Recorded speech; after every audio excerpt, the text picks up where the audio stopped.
Welcome back, everybody. Episode 4. We're continuing on from episode 3, our bootcamp experience. And I am your host, Harrison, with co host. Hey, I'm Jackson, and I can't believe we're on episode 4. It is amazing that we're still at it, right? Yes, we're still at it, and we will continue to drop new episodes. Check out the shorts that are available.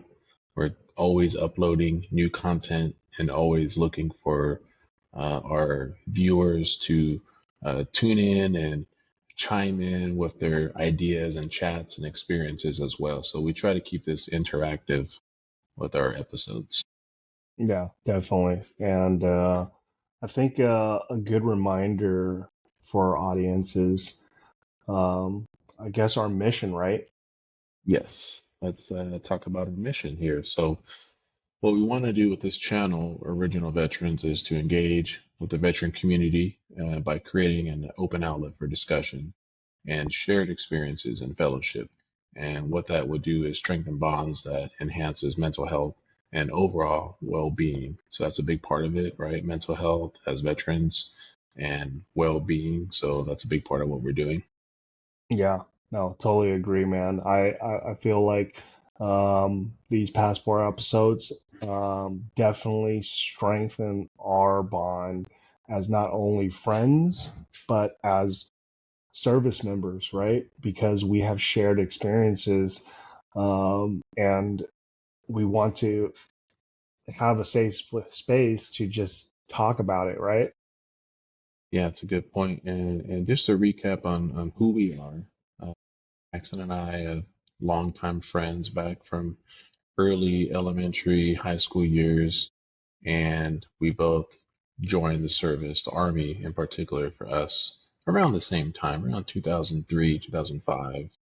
And there's a lot of veterans out there in our same situation that may have joined at a young age. But this channel is really to reach veterans of all ages and even their family members of future veterans that are talking about joining.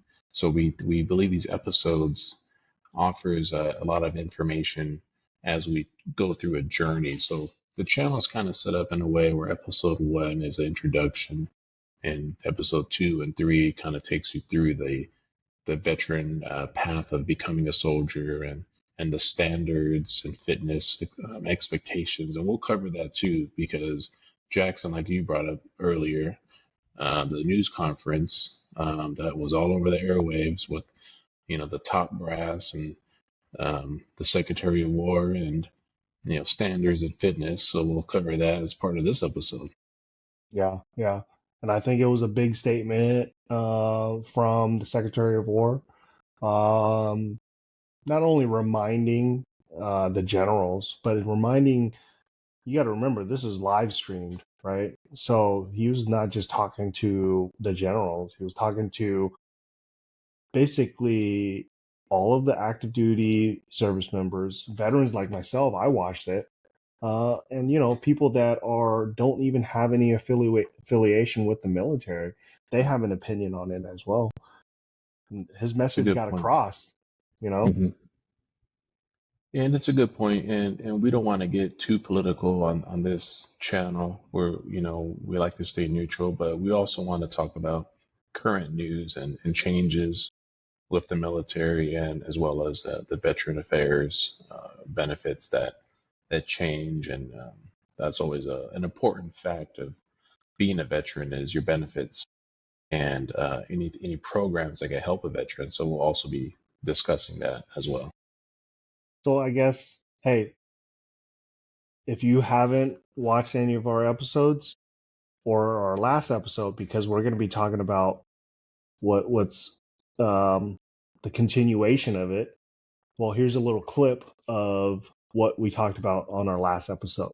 So, backstory again, we were joined right after high school and everything. But Matt, you said you joined 2 years after, Yes, that's a when I turned very hard 28. Yep. experience, being 18 years old and then just being out there in Sacramento, just trying to survive, So part right? of that story I spoke to Jackson while he was already out of boot camp, and we talked about the Army, and he reassured me how boot camp was and what to expect. And at the time, I was very just like, I need something to happen. And his reassurance and guidance at the time, I was like, oh wow, if Jackson could do it, then I could do it. Because him and I had similar backgrounds, and I just knew like, And man, he and made it through remember, boot I camp. yeah, I remember I was a scrawny kid, about a buck 65, going through basic training. Yeah. Yeah. So it like Jackson said, I was 20. He was already like 1 or 2 years in at the time. So when we spoke, that's when I really decided like I have nothing else going on. So I went to the recruiter, and within a couple months I was shipped out Yeah, to I Fort Benning. definitely got stronger physically. I want to say I gained some weight, but it's more like muscle mass. Definitely, because I mean, you're running, you're doing a lot of muscle build in your legs, in your chest and arms, because the amount of push-ups you're going to do in boot camp is incredible. But beyond the physical, you have a confidence about yourself because you look great, you feel great, your uniform is sharp, and when you finish boot camp, you really kind of have like this chip on your shoulder of like, man, I did that. I completed it. So you feel good. And it's an incredible feeling when you're in like the top shape of your life and you finish something like that. You really feel like you're on top of the world. It's an incredible feeling that, not many people get to experience. Most people don't get into that sort of shape, right? Hmm. That conditioning. Well, I think that was exciting, because Yeah, we did talk about a lot of different things in that. I think that was our longest episode so I far, think our so. last episode, right? So I Yes. guess I guess like we were talking about in the beginning of the first, last episode was that me and you both went a different type of path in our basic training. So you went through a traditional basic training, you graduated, and then you went to a whole different other place to go to advanced individual training, or AIT. That's For right. Yeah. myself, I was at one station unit training. So it was literally, they combined our um, basic training and our advanced training all into a 16-week program. And we only had one graduation was at the end, but we had one transition period towards in the middle of that 16 weeks. So, Yeah, let's talk about that. So for non-combat MOS, it will be a 9-week basic training, and mhm. then your advanced individual training.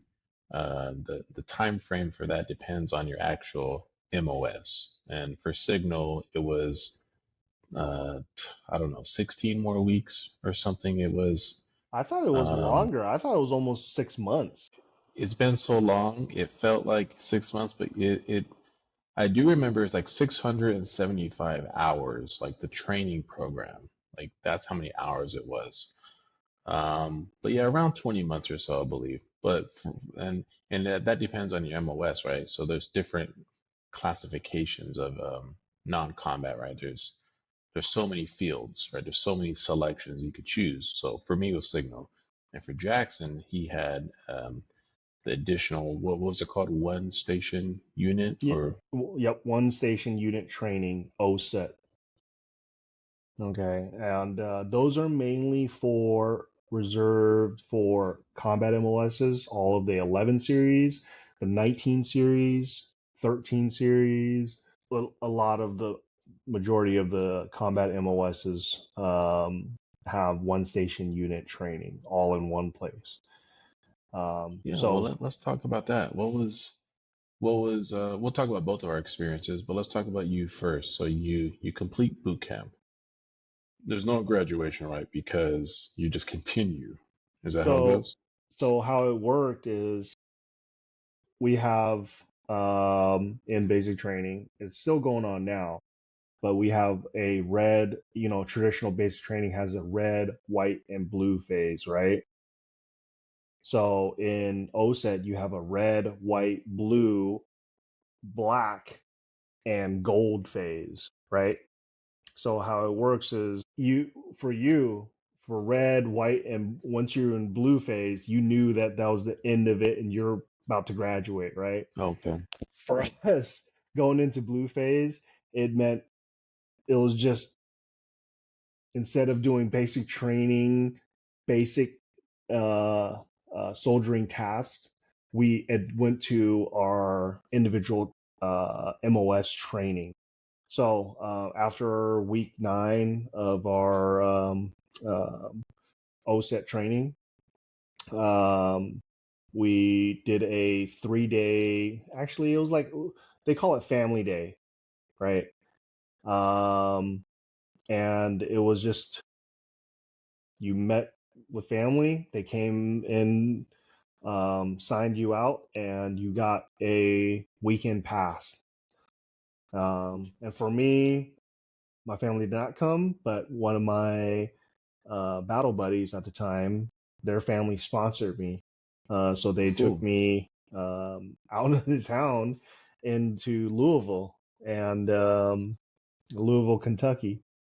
And that was my first time, I guess, in about what, 2.5 months, 3 months, that I got to listen to music, Yeah. go and watch a movie, eat um, junk food, right? Yeah. Some I think the civilian first food and I think the first thing that I did when we got signed out was that we got our hotel and whatever, and I went to um, over there. That was my first time seeing White Castle, and I got White Castle. oh, So it was definitely something that I remember, and I loved it. And because I haven't tasted anything greasy in the last 3 months, right? that's a good So, point. so once the weekend's done, we signed back in by 1800, 6 o'clock Sunday evening, and the next day we go straight into our training again, which is additional 8, 9 weeks in as learning nothing but uh, to be a tanker, right? And it's the same phase as when you go through basic training. You got to do the crawl, walk, run stage, right? You learn about the weapon system. You learn about how to properly maintain it, how to fix it at the crew level, right? You learn how to do certain things so that you don't get hurt, safety procedures, all of that stuff. And I think that was a good while before we even got to drive the tank. I think it was a good like 2 or 3 weeks before we could even drive on it. Now that must have been an experience to drive a tank. Yeah, I mean, considering that most, funny story is that there were some people in my training that never had a driver license, Oh wow. and that was their first time ever driving any type of vehicle. So, so it was a great experience for the tank commander, which is an NCO at the time, that has to do the training and try to teach a person that's never driven a vehicle to drive a whole 60-ton tank, right? Yeah. And I imagine the controls are nothing like a car, right? No, no. So, people think that if they're driving a tank, they think that it is like a bobcat. You use these switches and levers and stuff, right? No, it's not like that. It is actually like a motorcycle. Oh. You use your hands to throttle, Oh and wow. you have a foot brake. That's it. No, I did not know that. Yeah. So, the first time I drove it, it was, intimidating at first, but I think when we do the crawl stage, we do a simulator, right? It's a huge simulator. It's like almost like an aircraft simulator. And we did that for a while before we even got on a real tank, right? And once I was on there, I was confident that I was able to at least drive it, right? Because it does take a little bit to learn throttle control, just like if you're riding a motorcycle. You have to learn how, how to control your throttle so you don't just whip it under from underneath Yeah. you, right? Wow. I never knew that. So speaking about tanks, I've heard that the movie Fury was a good representation of a tank from World War II at least. A lot of tankers could relate to that movie because it was like pretty real, right? The Yeah. experience of being a tank.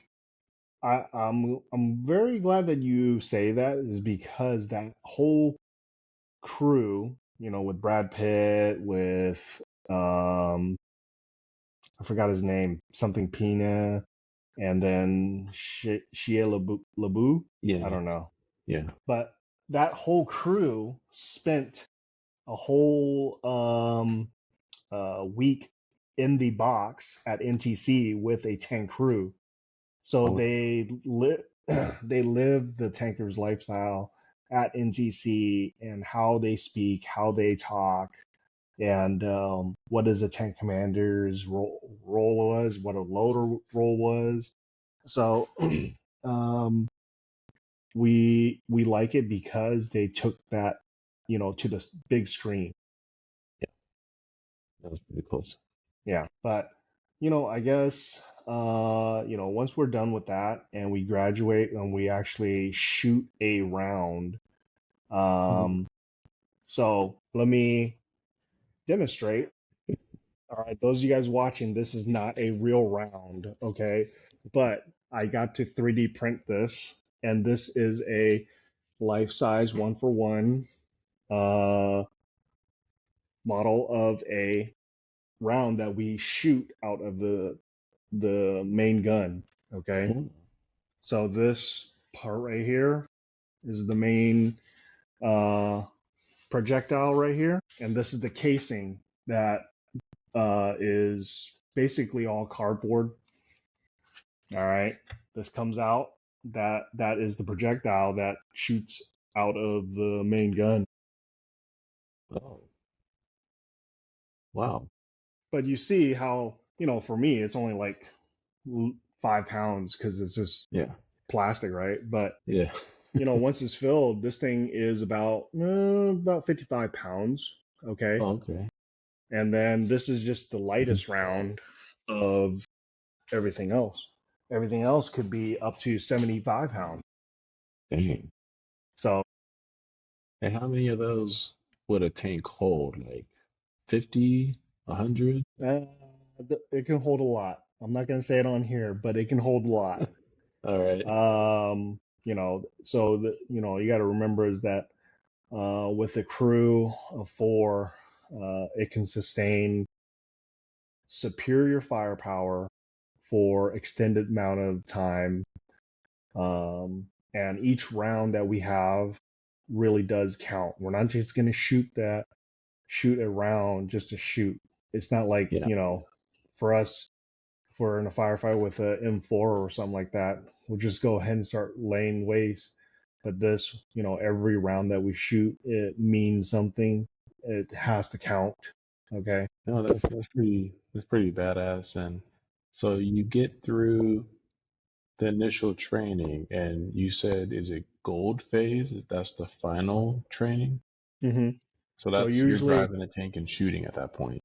so right now, the Army has done away with like a culminating exercise, what we call them, like uh, you know, we go out to the field for like a week or something like that, and we do everything that we learned, and everything's tested and everything. Back then, when I joined, it was that. After you completed all of your tasks, then you go to an FTX, a field training exercise that was about a week long, and you would do everything that you learned in the past 15 weeks, and you get tested on it. small unit tactics. You start firing, getting attacked. You got to don your mask. You got to go rucking. You got to go do patrols, and then you get on a tank. You do night driving, land navigation, and then you got to fire your tank at night and in the daytime. So, and that's all within a 7 day period with little to no rest. And then at the end of it, you're marching back with your whole company, just beat, dirty, just tired, hungry, and there's a ceremony at the end. It's like, hey, it's basically, I guess what the Marines, what they had was the crucible and everything, but for us it was like a ceremony, just saying, hey, you made it, you graduated, you are able to call yourself a 19 kilo, which is a tanker, and it was a proud moment for a lot of us, because at that time it was probably one of the hardest things that we've done so far in our lives, right? That's true, because well, for your experience and many others, you could be 18, 19, 20 years old. So you're still very young. Some Hmm. people right out of high school, and you join the service, you get trained. Next thing you know, you're like a certified tanker or whatever the MOS was. You're still a young person who is suddenly trained and able to do certain things that many people would never get to experience as a civilian. Yeah, yeah. And that is totally true. I think that is one thing that a lot of people fail to understand is that, um, you know, join the military, you're going to do a lot of things that a lot of people don't consider as normal, but it's normal to us because we've done a lot of that stuff, right? And going through and graduating was a big moment, and and I hope that, I mean, after I graduated, I felt like a new person, and I think that same thing for you. You felt like you're a new person, correct? I mean, I guess I want to Yeah. hear yours. Like, how does that work for you once your, I guess, final couple weeks of basic training? Well, for my experience as a non-combat MOS, the basic training was actually held at Fort Benning, which is traditionally a combat MOS basic training. So it was a new experience for the Army. I think they made those changes because this was during a time of war and they were trying to train a lot of people very quickly. And so I imagine that's why non-combat MOS has started going to Fort Benning is to just help train other MOSs. And I was part of that. I think I was the first or second class of soldiers to go through Fort Benning that was non-combat MOS. But it was a very, I want to say, cool experience. It was a lot of work, a lot of sweat, um, but I enjoyed it and I got in very good shape. And similar to what Jackson said, it's very professional. It's very outlined. The classes, the military. It is a professional organization and it's structured in such a way that, like Jackson said, that there's a crawling phase and a walking phase. So you're not just going to show up and start shooting a weapon.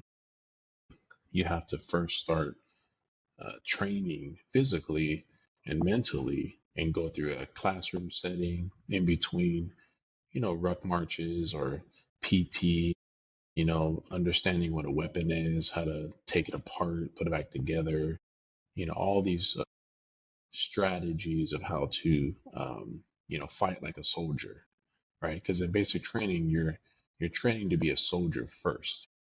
The the MOS specific training comes after basic. So for everyone that's wanting to know how the basic training process is, everyone becomes a soldier first, or a Marine or whatever your military of choosing is. Um, you're gonna go through that experience of learning to be a soldier, and eventually you'll get to the point where you're firing a weapon and doing a accumulation, like a field training exercise that puts all of your training into one, week or a couple of days of like realistic training, right? Where your unit is practicing what you learned. And for me personally, it was one memorable moment. I think it's called the Highway to Heaven is what they called it in Fort Benning. I could be wrong. It's been so long, but it's a ruck march, and you go up this huge. Um, it's a street, but it's like going up a hill almost, Hmm. and it's like I forget the distance, but you're you're walking very fast with all of your fellow soldiers going up this huge hill, like a mountain. It feels like, and it's man, it's tough on your feet, and you're sweating, and you're in Georgia, and it's hot, and your feet are broken down from weeks and weeks of training. So not everybody survives, and not everybody gets to that point because people do quit. People break down mentally, or they can't keep up physically. But for those who stick through it, you will be rewarded, like Jackson said, with this accomplished feeling that you did it, right? Because everyone joining the service, they hear stories and they don't know what to expect. And some people may doubt themselves or not have confidence. And I think what happens is for those that stick through it, they learn a lot, and they have the confidence that they could accomplish anything. Because if you could get through that, you really feel like top of the world. Like I did it, and nothing could stop me. So I think that was kind of my personal feelings of like motivation and accomplishment, just becoming a soldier, finishing boot camp or advanced individual training will really kind of set the tone for the rest of your life, right? Take you um, to the civilian. Once you do become a civilian, you're gonna see that experience is gonna pay dividends for you. Yeah. So um, I guess let's talk about graduation. So my graduation was just an accumulation of everything, and um, it, it that's why I told my family not to come out there during Family Day weekend because like we're all the way in California and then trying to fly out there twice, literally in another 2 months I'll see you again. But it was for graduation. It was very quick and simple. Um, we get all dressed up nice and everything. Uh, Luckily, it was raining that day, so they didn't have us march to uh, the pass and review or anything, so we didn't have to do that. We did it in a huge auditorium. Um, and Yeah, it was a very good sense of pride that you completed it, but it's also, um, I would say, a bittersweet moment because all of the people that you went through this whole ordeal with for the last 4 months, right? 4.5 months that you were with them. Now we're off onto our new adventure somewhere else. So I knew that I was not going to probably see a lot of them. Let me back up a little bit. Right before graduation, literally 3 days before graduation, we turning in all of our equipment.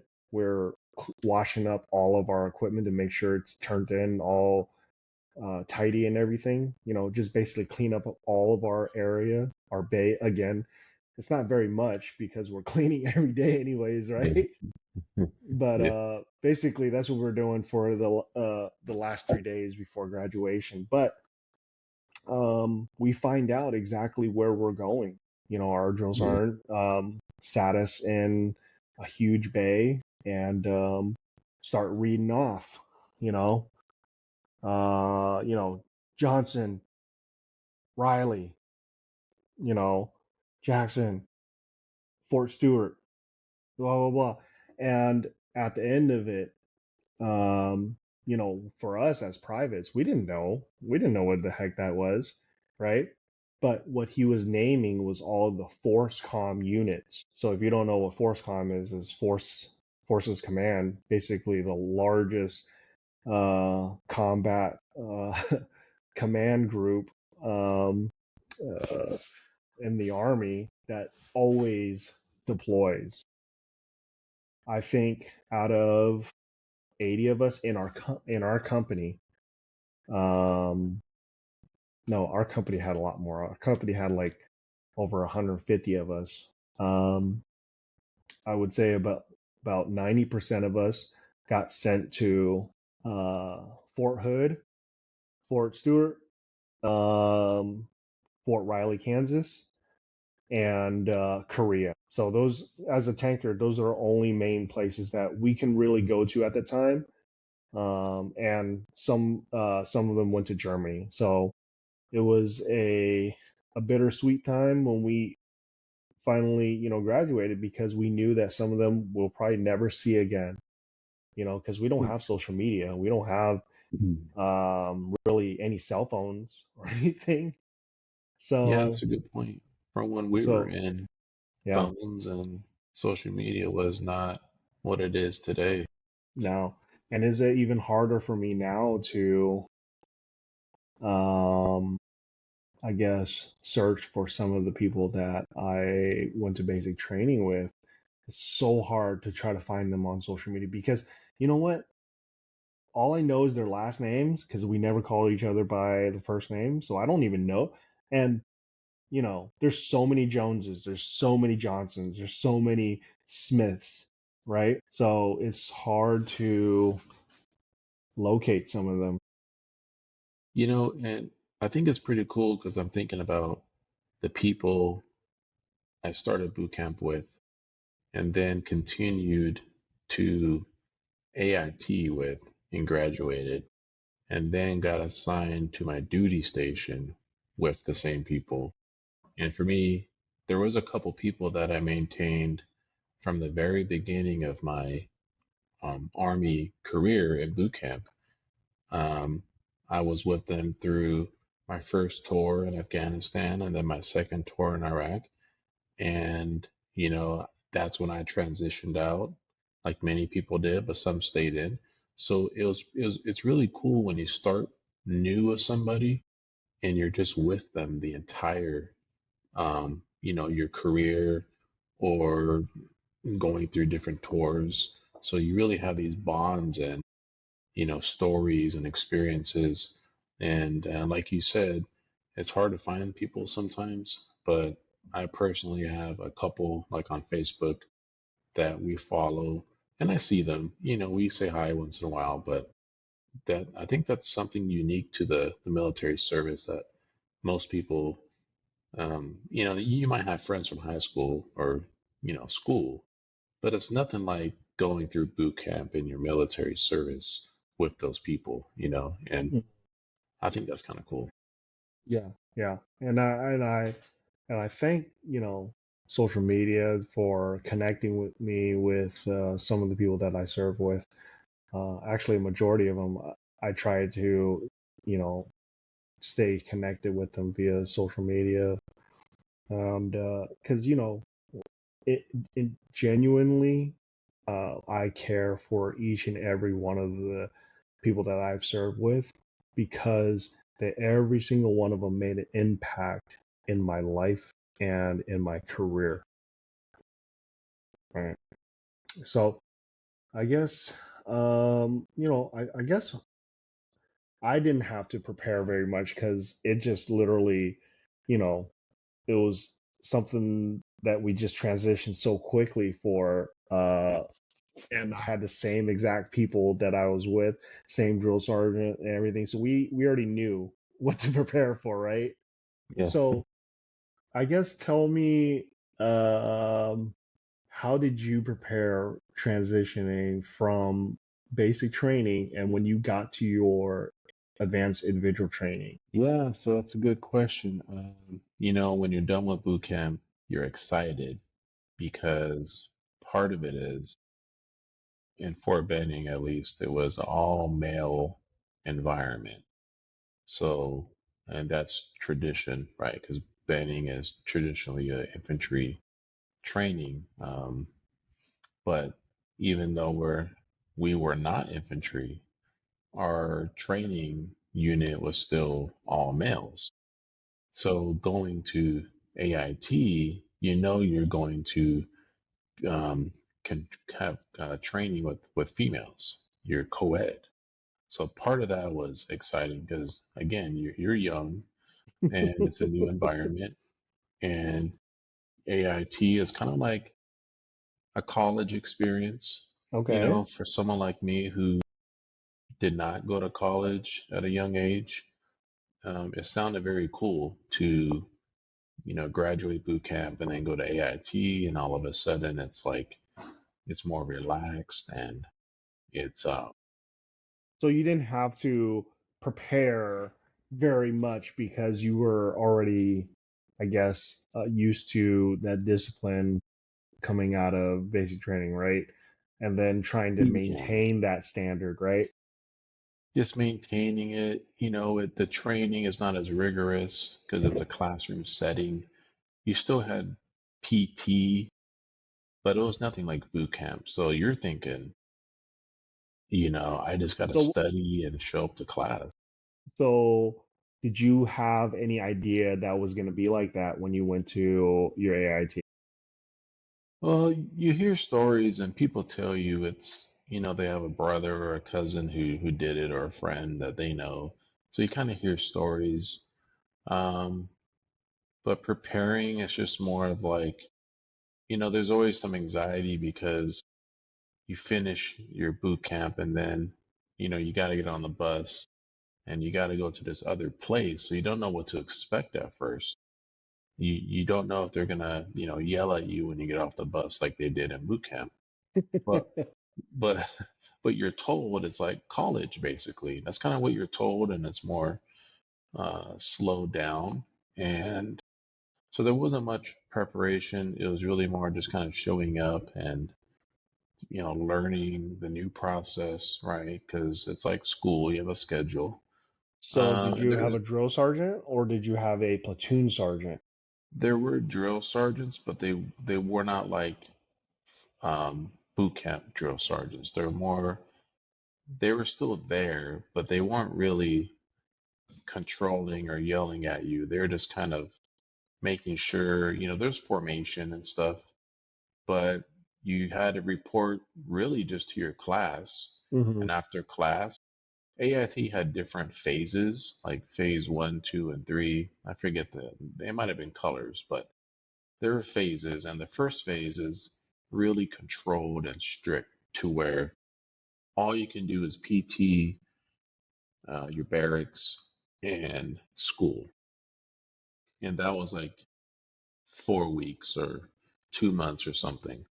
Okay. And then the next phase is you get a little bit of freedom. So you could go to the PX and you get like Saturday and Sunday of more free time. And you can leave the base, right? So now you can Really? leave yeah. So now you can leave the base, and most people didn't have a car. Some did, but most people just took a taxi cab or something to leave the base, but you couldn't stay the night. You had to come back by like 7 p.m., right? There's some cutoff time where you had to be back. And then the last phase is you could actually stay the night, like leave on a Friday and come back Sunday. Hmm. So that was towards graduation. Now, for me in my unit, somebody snuck in a cell phone during class, and and the phone rang in class, and the It wasn't a instructor, smartphone either. It was a straight up like no, Nokia, it right? was like a little flip phone. Probably a Razor So because it was the hottest thing back then. so we lost our our phase three, where we couldn't stay out the night, they basically held us back to phase two. So we never got to do the final phase Mm. because this guy, because they're pretty strict on cell phones, you couldn't bring it to class, right? And that's what happened with us. So it was 19 weeks or something of advanced training, of learning radio signal systems. That's for my MOS 25 uniform. That's all it was learning how to encrypt the Harris radios, learning how to operate and communicate the radio systems, and battlefield communication stuff. Because that's what we did. Is it's all about communication. Um, it was a So lot of information. so did you guys have like a culminating exercise like to test out on, I guess, Um, what you've learned, or is it all a classroom test environment? I think it's all classroom test. Yeah, it's there's I don't want to call it like a quiz or a test, but there's certain things that you're expected to know how to do, like fill the encryption of the radio and know how to put it together and operate it. But other than that, you just pass, I guess. I mean, if you ever operated a Harris radio, it's really not too complicated, right? There's a couple Yeah. knobs and buttons and frequencies. I mean, you do have we did have the ANDC where we had to make sure we don't lose the fill and stuff like that. Yeah, that was part of the encryption. Funny enough, at least for the 25 uniform, the only reason, at least I'm told, is why they had a secret clearance is because of the ANCD device. Yeah, yeah. Because A without and that what device, A wait, did I say it wrong? The yeah, ANCD? I think, yeah, I could be Okay. wrong, but I think it was ANCD. And it was like a little, Yeah, it's yeah. like a little thing with like a pigtail, and you put it in and turned it, and yeah, it had to be You got to filled. spit Like, on it.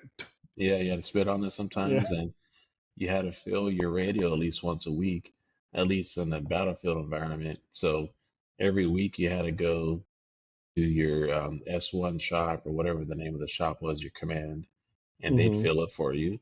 And you take that, whoever your commo guy was had the ANCD, and he filled all the radios for your unit, right? All the Humvees had to get refilled. Your TLC radio systems had to get filled, and that was pretty much part of your responsibility is making sure that stuff got filled because without encryption, your communications could be hacked essentially. So it was a big deal. You had to get that stuff filled. Yeah, yeah, definitely. You brought up a good point is that, you had one guy that brought a cell phone, and the drill sergeant not only punished him, but punished everybody, right? So that's one thing that I guess not a lot of people understand is that um, we have battle buddies, okay? Our battle buddies, we have to look out for one another. Why do we have to travel in battle buddy teams? Is because if one person does bad, well, the battle buddy was supposed to be there to be their moral compass and hey, slap him in the head like, hey, this is not the right thing to do. So everybody in your class was, or everybody in your company is your battle buddy.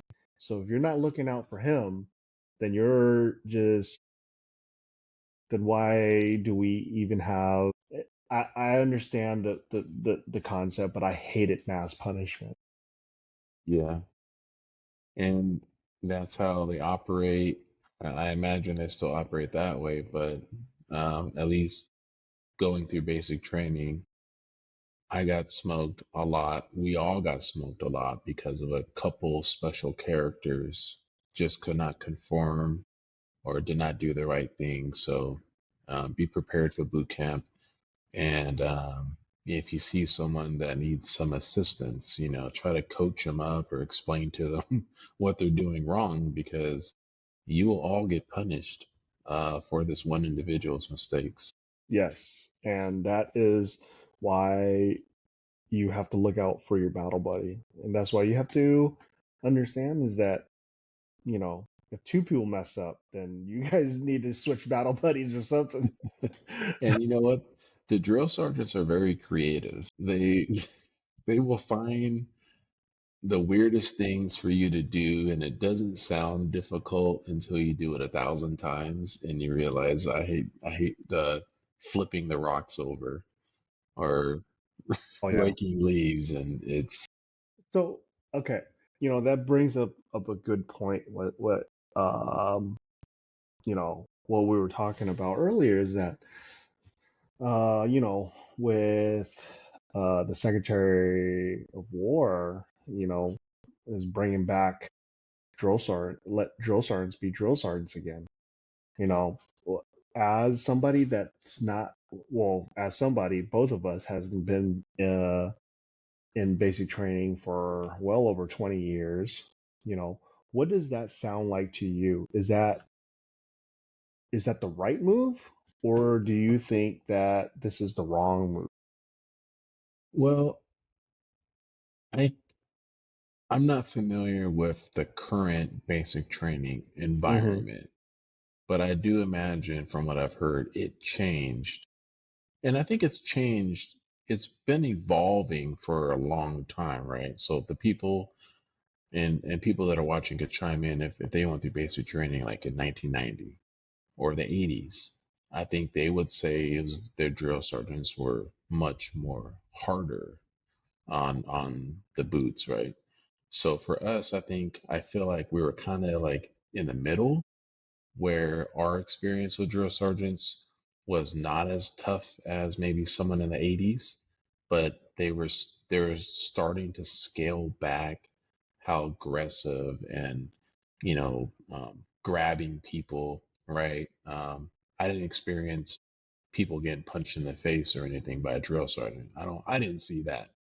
But I've heard after we graduated, and maybe you could tell me because you've been longer than me. Did they get softer in the late 2000s or how? So I would say yes, basic training evolved a lot since we came in. Um, they they shortened basic training for a little bit just to make sure, well, because during the mid 2000s and everything, there was a huge influx of soldiers coming in, right? Because we had two fronts that we had to face, Afghanistan and Iraq, and not enough people, right? Not enough drill sergeants. So they had to shorten it for a little bit. That was for like maybe 2 or 3 years or so, maybe a little longer. And then it transitioned to something else where we were downsizing probably in the early 2010s. And then they started closing basic training posts and consolidating basic training into other places, right? So, yes, it has evolved. And I think later in the 2010s, probably like 2017 on up, drill sergeants were restricted from name calling and shark attacks and stuff like that. And then most recently in the 2020s, uh, instead of doing shark attacks, they do what it's called the first 100 yards, right? Where you do team building exercises the first 100 yards. So basically, it is a drill sergeants that are motivating their platoons and to accomplish a task as a team. And there's going to be winners, there's going to be losers. The losers will do push-ups, um, and the winners, they get to go first to eat chow or something like that. So it's ever evolving.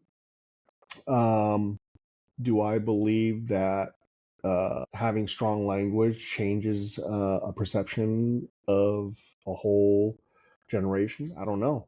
I don't know. I mean, for us, we grew up that way. I mean, being called names and stuff like that, and then trying to bite our tongue not to say anything, right? But Yeah, that's what we grew up on.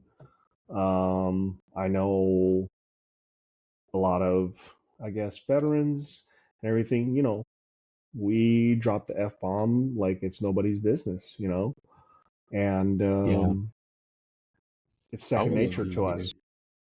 Yeah, that's right. And I would love to hear from someone who's completed boot camp recently. I would like to know what their experience was because for me, the name calling, it was hilarious. I It just found it was. funny because in boot camp, you're going to hear names or phrases or things said that you've never heard before. I could guarantee the what you hear is going to be hilarious. Now, you can't laugh, right? Because they will come for you, but it will be funny and you'll remember it.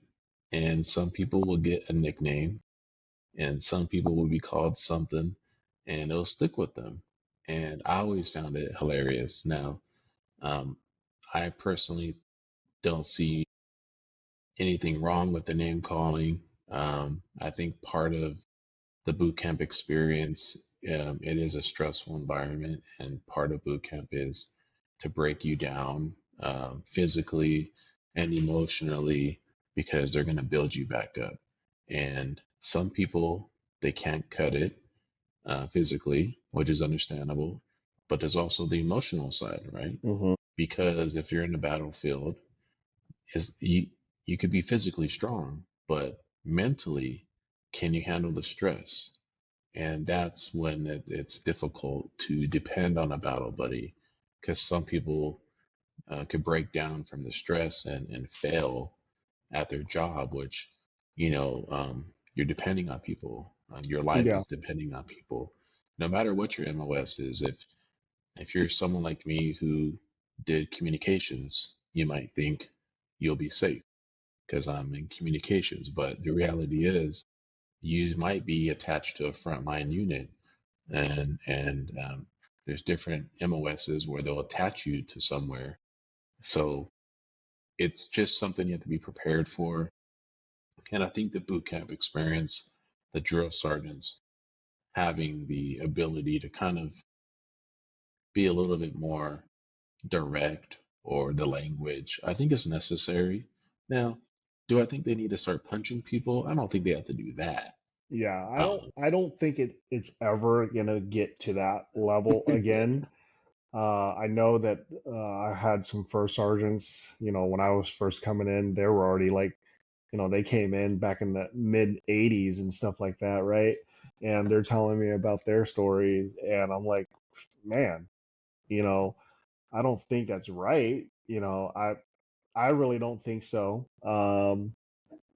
Because we're at the end of the day, each and every one of us are soldiers, sailor, airmen within the United States military. There's no need to put hands on one another for training mistakes or something yeah, else. If it's life and yeah. death, yes, that does need to happen.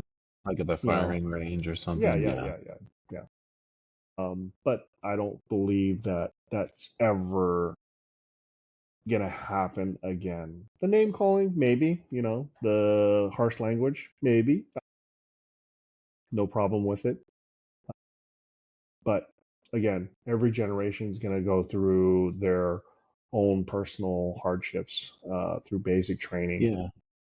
And Now, I just, I do want to make a remark. I think why he said that is I think a lot of people have noticed changes with maybe America or the military, and they feel like stuff has gotten too soft, and maybe it was time to kind of get back to basics. And I think that was part of the speech was kind of, bringing us back to a different standard. Now, are we preparing for something? I don't know. But is it good for the military? I think it's good to I, reinforce standards. oh yeah, definitely. I think one thing that really um, stands out is that, when we came in, I'd never been taped until like until I hit like E7. Yeah, I started getting taped. But as a kid, as a young Joe and everything, I'd never been taped or stuff like that, because I that's what I thought a soldier needed to always be ready for. Meet your height and weight, meet your standards in PT, and just continue to do what you do as a soldier. So, I did what I needed to do to not like thrive or anything. No, I try to do my best at it, um, and not just for my own sake, but it was mental competition with the guy next to my battle buddy. Like, oh man, I scored a 275 on my PT test. You got to remember, PT test used to only be 3 events: push up, sit ups, and 2 mile run. All right, it's not the five. Oh, Yeah, there's 5 events now. I So forgot. Yeah, I just know the three. yeah, so like my buddy will get like 275 or 280, and I'm like, man, all right, next time I do a PT test, I'm getting a 285. I'm gonna beat him. So then I have 6 months to train up my body to get to that point, right? And those are pretty good scores too. So people know like 280, 290, 300. And Yep. I know it's 300 like the max, but you could get more technically, or 300 is like So top. you know, yes, there was an extended scale, right? But in around 2008, 2009, there was no more extended scale. So there was no point of doing extra, because I've seen when I went to my first NCO school, which is PLDC, you know, primary leader development course, right? So it's basically like the first step you would go as a E5, right? And you go there with a whole bunch of different people, and you have Rangers in there that was scoring 385, 399. I'm like, running 2 miles in like 10 minutes and 15 seconds. I'm like, there's no way I can do that. I mean, if I train like that, yeah, I can. I never Man, got that high. 2 miles in 10 minutes and 15 seconds. Yeah, running for me, I think the fastest was like 16 minutes, the 2 miles. Now the push-ups I could do great. It was like 100, at least 100 push-ups. That was easy. The sit-ups, not so much. But the run was 16 minutes. So I don't know, 260 maybe 250 was my score, which was acceptable. It wasn't a bad score, but it wasn't Yeah, great. Like 280, 300 was, what they would push for. And a lot of that came from the run. Um, so if you could run those 2 miles like 13 minutes, you know, you'll get a good score. yeah.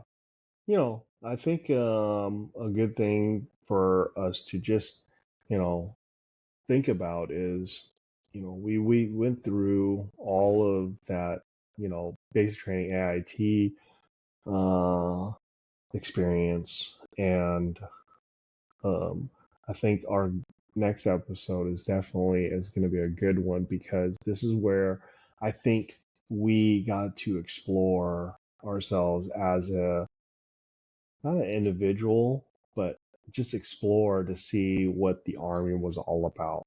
And I say that because it's our first duty station, and we were at a time Yep. of active war, and we didn't know what to expect.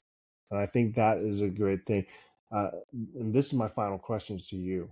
Once you graduated from basic training at AIT, you got to your first duty station, did you feel that you were prepared to do your job when you got there, and not be like a complete idiot, like, oh, I didn't learn anything the past 25 weeks?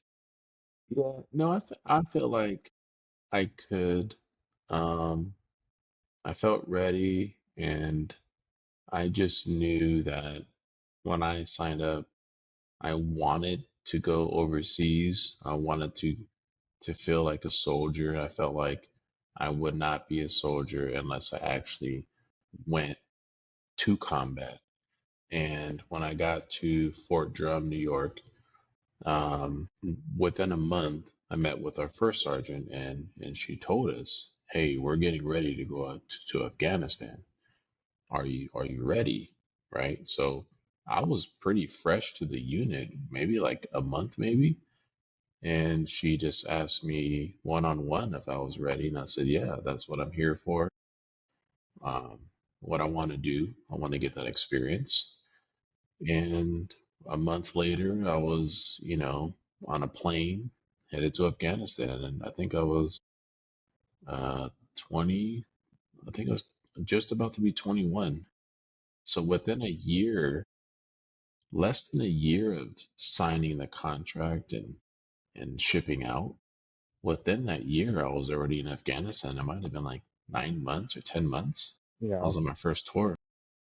yeah, yeah. And I think that's what we need to definitely talk about in our next episode, because it kind of accumulates all of our experience into, like, okay, let's do this, um, let's see if the training that we put in, all the hard work, um, and see if it actually paid off, right? But I think I was prepared physically and mentally. I was at the, I wouldn't say the top of my fitness level, because I mean, as I progressed through the army, I got really fit. But I was like at that point in my life, I was like really fit, really mentally ready. We were all pumped. Like that's what we were fed throughout the whole time we were in basic training, and I mean our OSET, right? Was that we're Yeah. gonna go to war, we're gonna go to Iraq, we're gonna go, engage the enemy and all this stuff. So we were just really just fed all of this kind of stuff, you know. And so of course we were pumped and ready to go. And once we found out that exactly where we were going, those the last 3 days, right? We have our orders starting, our drill sergeants calling out where we're going and everything. And when we said goodbye our last time after graduation, um, there was this sense that, I guess, reality hits in. We're like, you know, uh, it's a bittersweet moment, because some of these guys I'll probably never talk to again, even though we experienced all of this hardship. And I do not know that if they're still, you know, if anything happened to them during the war. So if you are listening to this and you did graduate in April of 2004 with Bravo Company, 2nd Battalion, 81st Armor Unit, okay, 281, 2nd Battalion, 81st Armor um, Company, at Fort Knox, Kentucky, please comment, because I would love to connect. Yeah, and that's pretty cool that and that's part of what we're doing with this channel is just trying to grow the community of veterans and give an outlet because we do want to hear your experiences and fellowship and just communicate amongst each other. So leave a comment.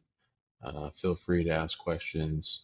The next episode will answer those questions, but check out the shorts from the previous episodes. So, we're still starting episode 4. We're still new. We're trying to drop one episode per month, and in between those episodes will be shorts 2-minute clips of various episodes. And the channel is going to keep growing, so please subscribe. If you know any veterans, tune in and just continue with our journey for episode 5, which we're going to get into more of the first duty station experience. And we want to hear your experiences for your duty station. Yeah, and I can't wait for our next episode because I think we got a lot to talk about. Because both of us, um, we, as soon as we got to our duty station, we were literally getting ready to leave, right? So Yeah. I think that's going to be an exciting journey and storytelling. Yeah. Well, thanks for tuning in, sticking with us. I hope you learned something about us and our experience and you can relate, and you continue to follow with our journey, because that's really what we're doing is Jackson and I are just walking through our experiences, hoping to relate to other people. And I think that's the best way to do it. Is just be honest and talk freely. So it's a comfortable conversation that other people could relate to. So I think that's what's unique about our channel. Yeah. So stay Well, I tuned. mean, yeah, definitely share it out. All right. All right, everybody. Take All care. right.